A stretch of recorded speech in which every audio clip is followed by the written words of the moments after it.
हा व्लॉग बुधवार आणि गुरुवारचा आहे, त्यामुळं 2 रांगोळ्या. दोन्ही दिवस रांगोळी झाल्यावर देवदर्शन झालं आणि जेवणासाठी मी कैरीची डाळ बनवली होती किंवा कैरीचं वरण बनवलं होतं. खूप भारी झालं होतं. रेसिपी लवकरच आपल्या चॅनलला येईल.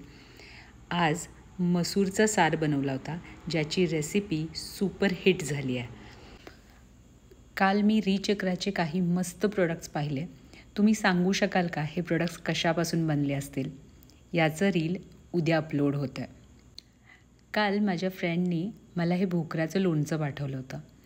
तिच्याकडे हे विक्रीसाठी पण उपलब्ध आहे. मी इथे साईडला तिचा नंबर देते आहे.